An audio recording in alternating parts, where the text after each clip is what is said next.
இங்க ஒருத்தர் பொண்ணு பார்க்க போறாரு. அவரை பார்க்குற பொண்ணுங்க எல்லாமே அவர் தொப்பையை பார்த்து வேணாம்னு சொல்லி ரிஜெக்ட் பண்ணிட்டு போயிடுறாங்க. எப்படியும் 100 பொண்ணுகிட்ட பார்த்துருப்பாங்க. இப்போ 101வது ஒரு பொண்ணை பார்க்க போறாங்க. அந்த பொண்ணு பார்க்கவும் ரொம்ப அழகா இருக்கா. இந்த இடமும் எப்படி கண்டிப்பா ரிஜெக்ட் தான் அப்படின்னு சொல்லி அவன் மனசுக்குள்ள நினைச்சுக்கிறான்.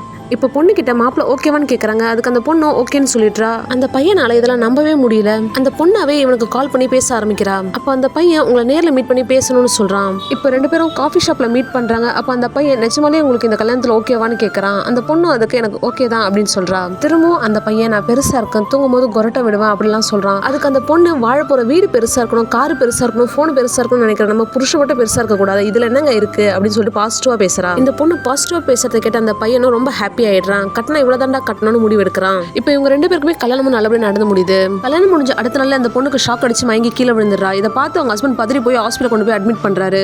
மயக்கம் தெரிஞ்ச தன் ஒய்ஃப் கிட்ட எப்படி இருக்க இந்துன்னு கேட்ட போறாரு. அந்த பொண்ணு பலார்னு அரைஞ்சிட்டு யாரா நீ கிட்ட வந்து பேசுற அப்படின்னு சொல்லிட்டு கேட்கறா.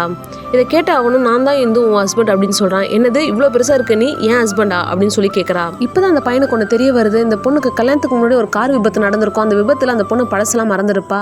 டாக்டரும் அந்த நினைவுகள்லாம் திரும்ப வராதுன்னு சொல்லியிருப்பாரு. இதை கேட்ட அவங்க பேரண்ட்ஸ் தான் பொண்ணு லைஃப் புதுசா ஸ்டார்ட் பண்ணுன்றதுக்காக தான் இந்த கல்யாணமும் நடந்திருக்கும். இந்த கல்யாணத்தை என்னால ஏத்துக்க முடியாதுன்னு சொல்லிட்டு அந்த பையனை கூட்டிட்டு ஒரு பொதுவான இடத்துக்கு போயிட்டு எங்க 2 பேர் ஜோடி பொறுத்தம் எப்படி இருக்குன்னு கேட்கறான். அங்க இருக்கிறவங்களும் அந்த பையனை கேலி பண்ணி சிரிக்கிறாங்க. இதை பார்க்குற அந்த பையனும் பெர்ஃபெக்ட் ஜோடின்றது உருவத்துல இருந்து வரத்துல எப்படி வாழ்ந்து காட்டுறாங்கன்றதுல இருக்குன்னு சொல்லிட்டு டிவோர்ஸ் பேப்பர்ல சைன் பண்ணியும் கொடுத்துட்டு வந்துடுறான்.